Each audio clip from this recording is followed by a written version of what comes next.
así porque no sé qué pasa que cuando lo pongo en pantalla completa se me sale. O sea, no lo pueden ver ustedes. Bien, entonces en la farmacología del aparato digestivo,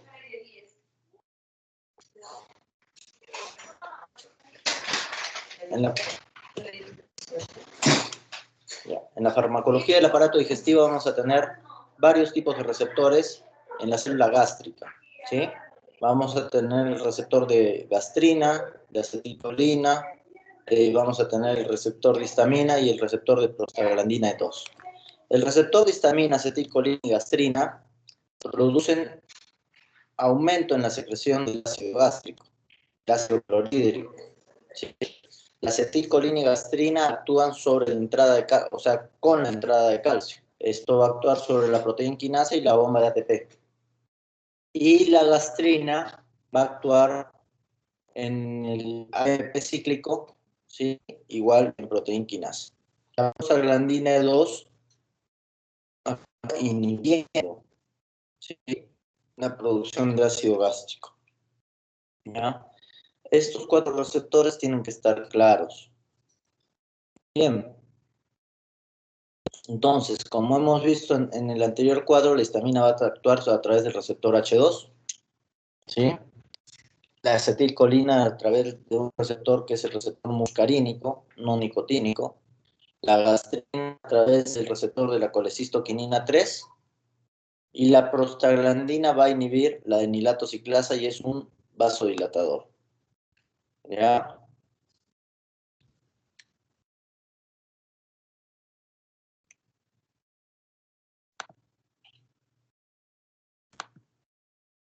Bien. El estómago va a tener una capa de bicarbonato y una capa de moco, ¿ya? Y más o menos vamos a fabricar entre 400 y 600 miliequivalentes de ácido clorhídrico por día. Eso nos da más o menos un promedio de 500 miliequivalentes de ácido clorhídrico por día. Pero este estómago, al estar con esta capa de bicarbonato y de moco, que actúan como buffer, nos va a ayudar a que el ácido clorhídrico no haga daño a nuestras células, ¿ya? Bien, en la farmacología del aparato digestivo vamos a tener 4 grupos, básicamente, de fármacos. Vamos a tener los antiácidos, los bloqueadores H2, los inhibidores de la bomba de protones y los gastroprotectores. Esto, evidentemente, a nivel de estómago, ¿sí? Todo esto va a ser a nivel de estómago. Los antiácidos antes se usaban como pilar del tratamiento de las úlceras pépticas.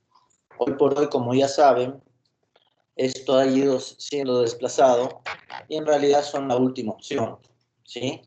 ¿Para qué sirven? Sirven para calmar el dolor. Cuando tú tienes una gastritis que te está doliendo mucho, el antiácido actúa rápidamente, ¿sí? Pero no va a curar la úlcera ni va a mejorar el pronóstico, ¿ya? ¿Qué es lo que hacen los antiácidos? Son buffers que actúan con el ácido clorhídrico y lo vuelven neutro, ¿sí? Van a ser de 2 tipos, los de acción local y los de acción sistémica. Los de acción local no se absorben, son de 3 tipos, que son el magnesio, el aluminio, el calcio, y todos estos no son solubles en jugo gástrico. ¿Qué hace el magnesio como efecto adverso? Magnifica el movimiento intestinal, es decir, produce diarrea. Y el aluminio alenta el movimiento intestinal, entonces produce estreñimiento, ¿sí?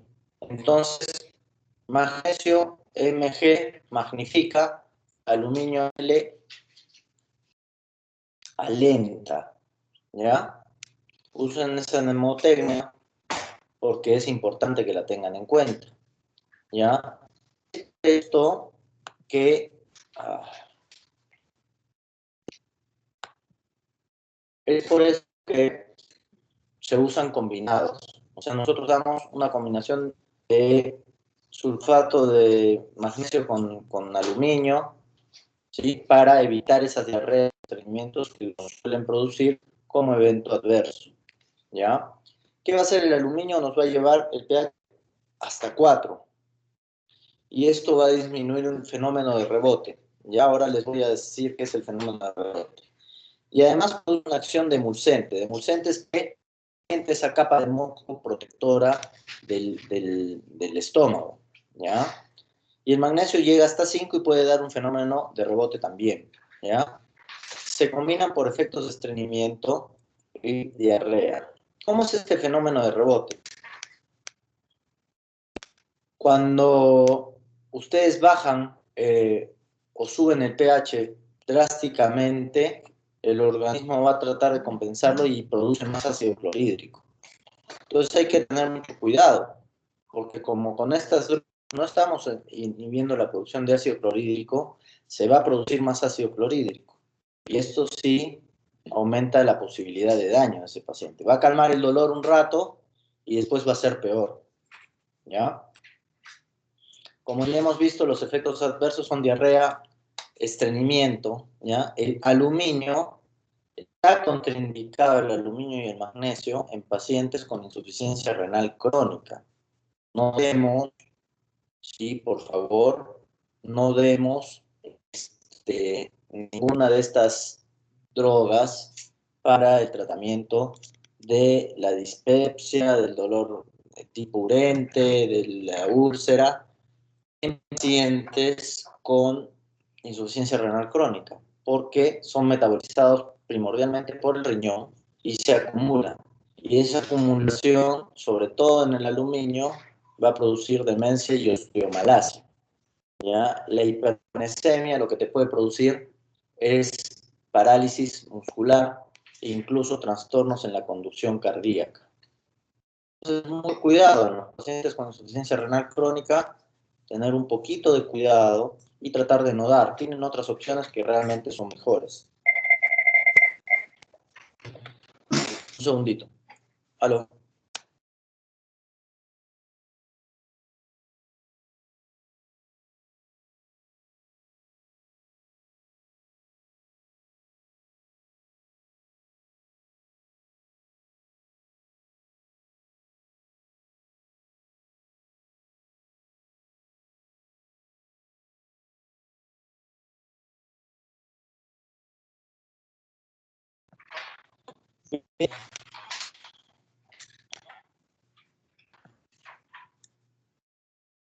Y vamos a tener los antiácidos de acción sistémica, que son el bicarbonato de sodio. El bicarbonato de sodio sube el pH hasta 8. O sea que si los otros subían un poco el pH y daban acción de rebote, imagínense con el bicarbonato. ¿Sí? La acción de rebote va a ser brutal. Entonces, el bicarbonato no te da para tratamiento. Tenemos que mencionarlo porque antes lo daban, lo han usado. Yo lo he visto usar, ¿sí? Pero está mal, no se debe dar, ¿ya? Bien, pasamos a antiácidos y luego tenemos los bloqueadores de los receptores H2, ¿sí? Como ya hemos visto, la histamina en su receptor H2 en el estómago estimula la producción de ácido clorhídrico, eso en el estómago, ¿sí? Estimula la producción de factor intrínseco y de pepsinógeno. ¿Ya? ¿Y cuáles son los principales bloqueadores de H2? La cimetidina, la ranitidina, famotidina y la isatidina. ¿Sí? Por nuestros lares se usa más la ranitidina, pero en Europa se usa un poco más la famotidina. ¿Por qué la cimetidina no se usa tanto? Porque todos estos cuatro son antiandrogénicos, sobre todo la cimetidina, y puede producir ginecomastia en los varones. Entonces, mucho cuidado, tienen otras opciones, ¿no es cierto? Siempre damos la mejor opción para el paciente. Desde que aparecieron los bloqueantes H2, se empezó a tratar las úlceras con mayor efectividad, ¿no? Disminuía la secreción con las comidas al 70% y la nocturna al 90%, ¿ya? Y se da el tratamiento de enfermedad de reflujo gastroesofágico, pero no cierran el esfínter esofágico inferior. Una eficacia por vía oral endovenosa, la ranitidina se da endovenosa y la cimetidina también. La mitad se metaboliza en el hígado, la mitad se elimina como entró. ya se metabolizan por medio de la P450, sin embargo, no tienen una gran interactuación con la P450. Hay que darla siempre en la noche para la secreción nocturna, ¿ya? Y tienen una discreta inhibición en la P450. ¿Cuáles son los efectos adversos? Ah, otra cosa, perdón. La ranitidina, además, es inmunomodulador, ¿ya? Se usa para el tratamiento de alergias severas. Cuando tú tratas una alergia que no se resuelve con el tratamiento habitual, tu opción más poderosa va a ser la ranitidina como uso crónico, ¿sí? Porque es un bloqueante H2, pero también tiene discreta actividad sobre los H1. Entonces la ranitidina se usa como una droga inmunomoduladora eficiente, ¿sí? ¿Cuáles son los efectos adversos? Dolor abdominal, reacciones anafilactoides que son menos comunes que otras drogas, ginecomastia con la cimetidina, cefalea, confusión mental en algunos pacientes, disminución de la libido porque son antiandrogénicos. La confusión mental aumenta el riesgo de delirio en paciente hospitalizado. Entonces hay que tratar de no dar bloqueantes H2 en pacientes hospitalizados que están con delirio. Sí, hay que tenerlo eso en cuenta. ¿Y en qué lo vamos a indicar? En úlceras gástricas, en úlceras duodenales, en enfermedad de reflujo gastroesofágico, gastritis aguda y en pacientes que toman AINE de manera crónica. Y AINE son antiinflamatorios no esteroideos, ya reducen la gastrolesividad por AINE. En segundo punto vamos a tener los inhibidores de la bomba de protones. Ahí tenemos varios. Tenemos el omeprazol como insignia, ¿sí?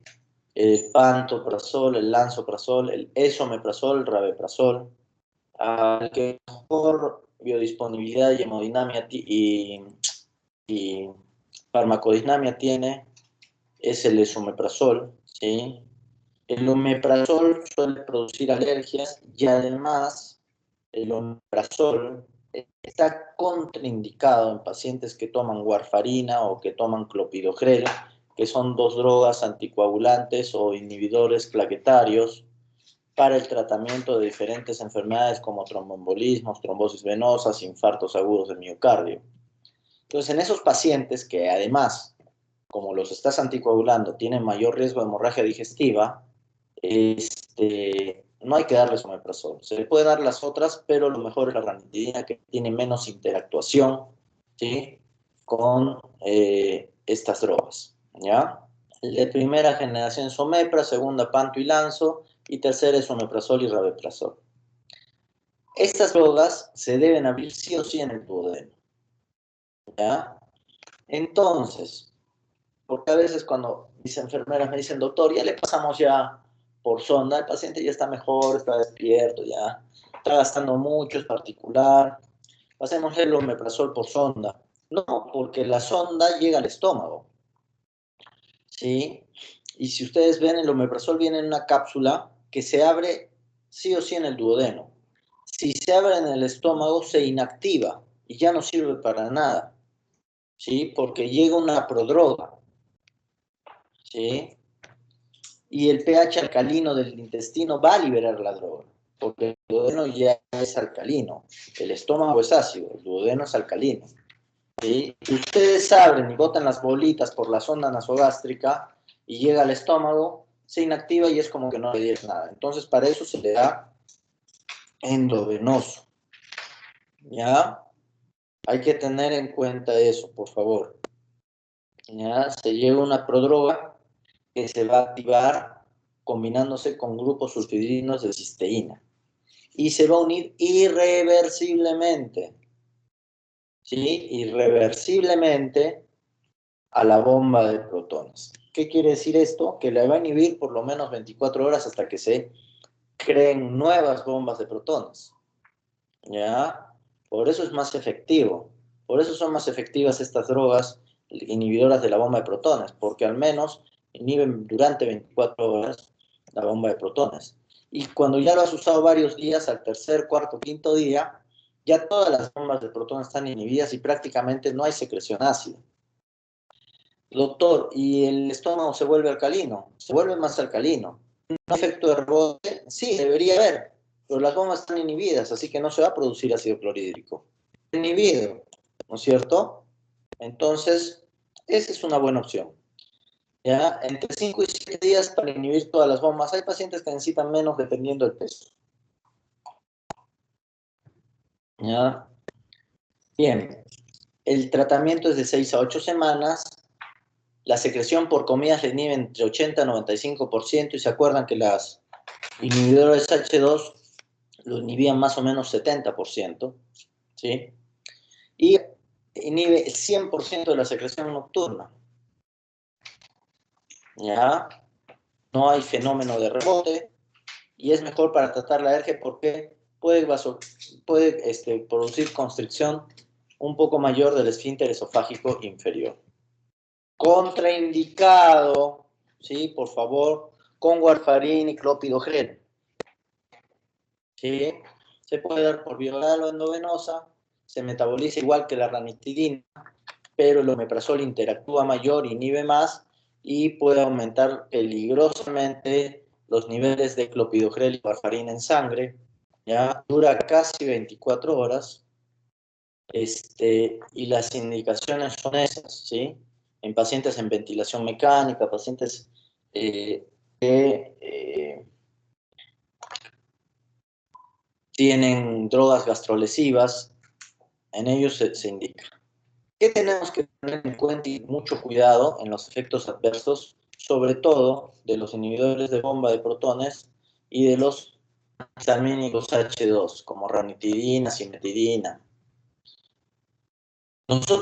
Ustedes van a ver en el hospital malamente de que todos los pacientes tienen ranitidina o omeprazol ni bien entran.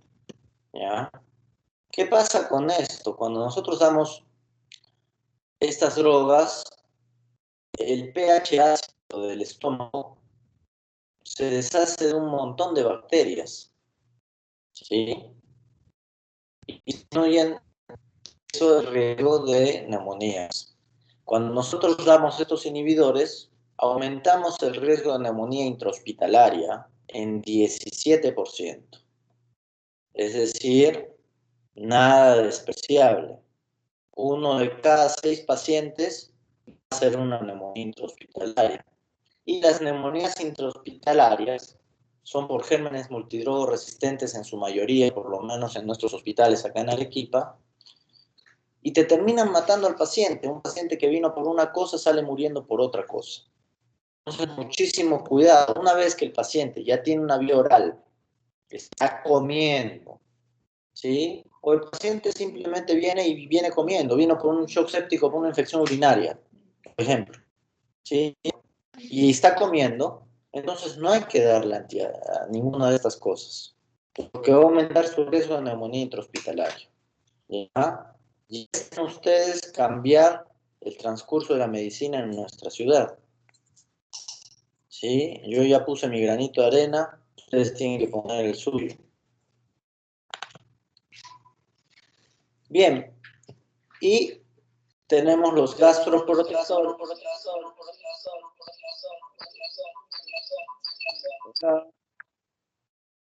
No sé qué pasó.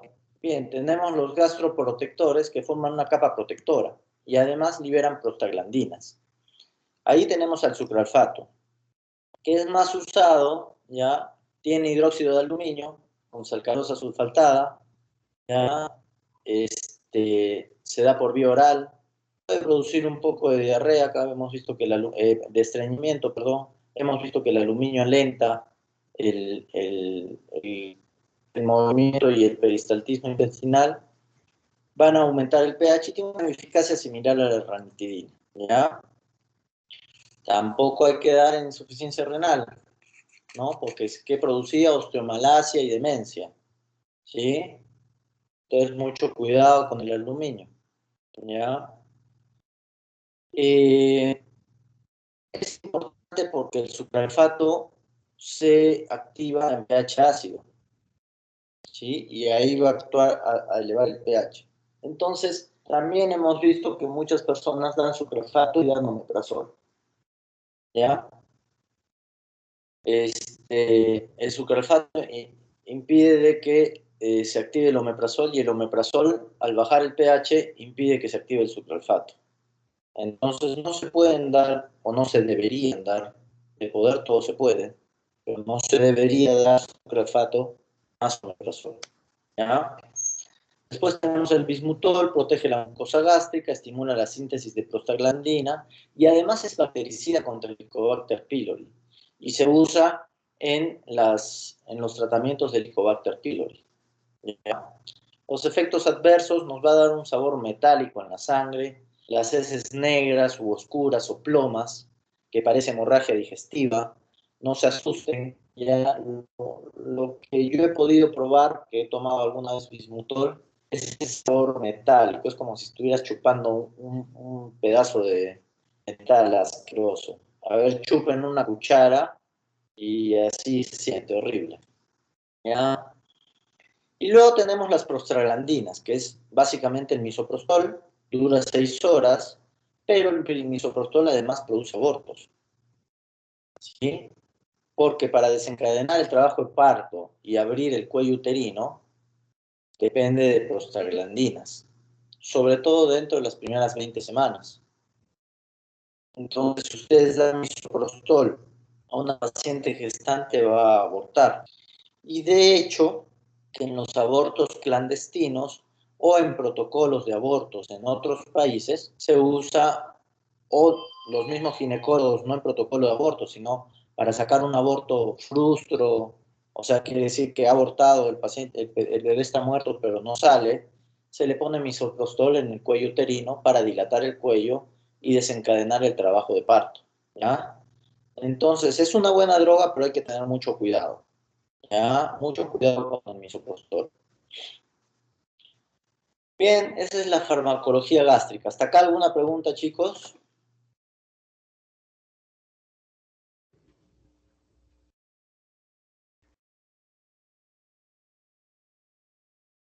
¿Todo claro? Sí, doctor. Ya, ya. Bien, ahora vamos a ver la farmacología intestinal. Vamos a tener los evacuantes intestinales, las drogas antidiarreicas, ¿sí? En los evacuantes intestinales vamos a tener los que evacúan heces formadas, los que evacúan heces líquidas. Hay chispas. Ya, los evacuantes propiamente dichos vamos a tener los que estimulan el reflejo de la defecación, ¿sí? Producen irritación y hacen de que haya más peristaltismo ahí estimulan el reflejo de la defecación. Normalmente el reflejo de la defecación se produce cuando la ampolla rectal se llena, ¿sí? Entonces, ¿qué hacemos con los enemas de glicerina o supositorios de glicerina o bisacodilo? Irritamos, ¿sí? Irritamos la ampolla y se produce la defecación. Vamos a tener los evacuantes mecánicos, ¿sí? Que son coloides hidrófilos, como la metilcelulosa, la lignina, la carboximetilcelulosa, el silum, y lubricantes como el petrolato líquido o la vaselina. A los bebitos ustedes han visto de que cuando están estreñidos, agarran y con el termómetro le ponen un poquito de vaselina y le meten en su anito. Al ratito empiezan a hacer su caquita, ¿sí? Que también irrita esa zona. A un chiquito, pues un bebé no le vas a poner un enema de glicerina, ¿no? Lo tomas por vida. Si a un adulto lo traumas, ¿ya? Bien, vamos a tener los agentes humectantes. Estos agentes humectantes van a producir reducción en la tensión superficial de las heces. Y eso hace de que entre agua, se hidrate y se vuelvan más líquidas y tengan más posibilidad de salir. ¿Ya? Tenemos el docusato sódico que se usa para la preparación del intestino en estreñimiento crónico. Y luego tenemos los purgantes, que son los más horribles, ¿sí? No sé si a alguno de ustedes le han hecho algún examen con con purgantes, pero es terrible, ¿ya? Lo que van a permitir es evacuar heces líquidas y vamos a tener dos tipos, los osmóticos y los irritantes del intestino. Ya irritándote la ampolla es horrible, imagínate de todo el intestino. En los osmóticos tenemos el sulfato de sodio, el magnesio y el hidróxido de magnesio. Y en los no absorbibles, la lactulosa y el manitol. Todos estos básicamente los usamos para la preparación de un colon que se va a estudiar para hacer una colonoscopía o algún examen, o va a entrar a sala de operaciones para hacer una intervención en el colon. Entonces damos estas evacuantes, ¿ya?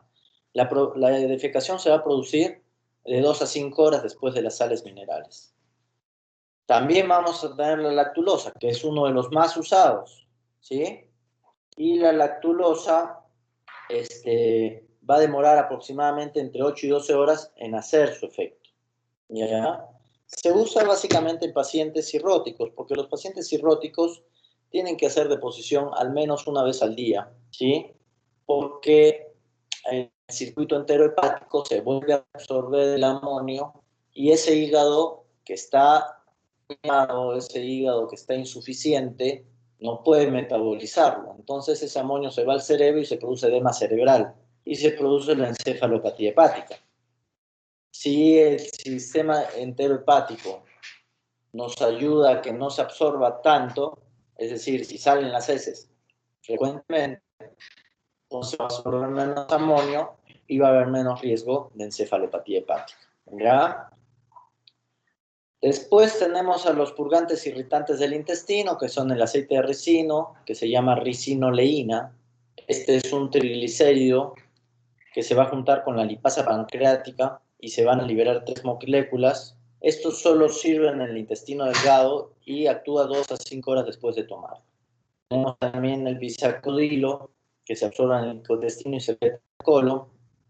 Inflama nada más el colon, el ricino, el intestino, el bisacodilo, el colon, y la fenolftaleína que irrita el colon, ¿ya? Pero va a salir de color rojo, que no se asusten, ¿ya? Y va a demorar de 6 a 8 horas. Bien, esos son los que te producen aumento de las deposiciones, ¿sí? Luego vamos a tener las drogas antidiarreicas, ¿ya? Que vamos a tener 3 básicamente: el resecadotrilo, la loperamida y el difenoxilato. ¿Qué hace el difenoxilato? Aumenta los movimientos intestinales de mezcla, pero baja el peristaltismo, suprime el reflejo de la defecación, aumenta el tono del esfínter anal, va a estimular receptores mu, puede producir alguna dependencia, y la loperamida también. Entonces hay que tener cuidado porque son ambos opiáceos, loperamida y difenoxilato. Y los opiáceos pueden producir adicciones. Es rara la adicción a la loperamida o difenoxilato, pero pacientes que son adictos a otros opioides toman loperamida y difenoxilato muchas veces, ¿sí? Y luego tenemos el resecadotrilo, que actúa sobre la desmilato ciclasa del colon, inhibiendo la secreción líquida. El colon secreta líquidos, ¿sí? Entonces no actúa sobre el peristaltismo. El peristaltismo sigue igual. Lo que hace es que se pierda menos líquido, el resecadotrilo. Acá no. Acá tiene que ver con el líquido, pero baja el peristaltismo. Entonces, si nosotros tenemos una diarrea infecciosa, si tomamos resecadotrilo no pasa nada, lo que hace es producir menos pérdida de líquido, pero igual vas a ir al baño frecuentemente. ¿Sí? Y estás botando las bacterias, las toxinas que te están produciendo daño. Si ustedes dan loperamida o difenoxilato, disminuye el peristaltismo, disminuye el tono del esfínter anal, ¿sí? ¿Y qué va a hacer? Se va a quedar contenida allí las heces con las bacterias y las toxinas. Y te puede aumentar el riesgo de que pase la barrera entre la sangre y se convierta en una bacteriemia y un constante shock séptico. Y ahí ya son palabras mayores. Entonces, en diarreas crónicas no infecciosas se pueden dar estas drogas, pero en diarreas agudas infecciosas no se debe dar loperamida ni difenoxilato. Sí podemos dar resecadotril. Hay que tenerlo en cuenta. Y por último tenemos los reguladores del tránsito intestinal, ¿sí? Entre ellos tenemos 3 que son los más importantes, que les voy a tomar en el examen. Tenemos la metoclopramida, el levosulpiride y la eritromicina. ¿Ya? La metoclopramida disminuye o adecúa el peristaltismo abdominal, el levosulpiride también actúa sobre algunos receptores dopaminérgicos, ¿sí? Regulando el tránsito intestinal. Hay que tener en cuenta que el levosulpiride también es un antipsicótico, que ya lo hemos visto antes, y ya habíamos dicho también que se usaba para regular el tránsito intestinal, y la eritromicina, que actúa sobre los receptores de motilina, ¿sí? Y se usa sobre todo para pacientes que tienen gastroparesia, ya pacientes neurológicos, pacientes diabéticos que tienen gastroparesia, se usa la eritromicina. Lo ideal es usarla endovenosa, se puede usar por vía oral también, ¿ya? Pero puede producir resistencia a algunas drogas, porque es un macrólido, ¿no es cierto? Que lo vamos a ver más adelante. Entonces, esas 3 drogas, metoclopramida, levosulpiride y eritromicina, son drogas utilizadas para regular el tránsito intestinal. Lo regulan, ¿ya? Así que hay que tenerlas en cuenta. La metoclopramida, como ya hemos visto antes, también se puede usar para cefaleas migrañosas, puede producir psicosis la metoclopramida, así que hay que tener mucho cuidado en pacientes que ya tienen psicosis. Al contrario, el levosulpiride, que se trata y se usa para la psicosis, la metoclopramida puede producir psicosis, ¿ya? Y la eritromicina, que es el punto medio. Entonces, metoclopramida puede producir psicosis, se usa también para tratar migrañas, puede producir ansiedad. Levosulpiride, al contrario, se usa para tratar psicosis, delirio, ¿ya? La eritromicina, que es un antibiótico que actúa sobre los receptores de motilina, no solo en el estómago, sino también en el pulmón, mejorando la salida del mucus pulmonar. Se pueden usar estas 3 drogas para regular el tránsito intestinal. Bien, chicos, ¿alguna pregunta?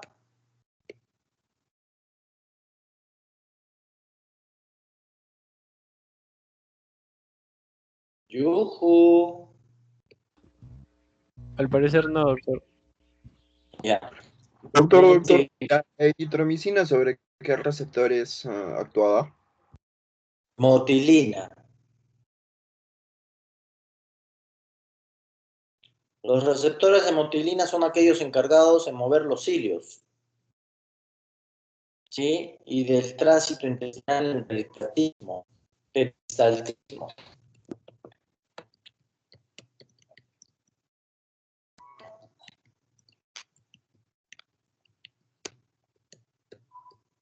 Bien, chicos, nos vemos la siguiente clase. Mañana tengo prácticas con un grupo. Ok, doctor. Un abrazo, cuídense. Cuídese. Hasta luego, doctor. Cuídese. Hasta luego, doctor. Gracias. Hasta luego.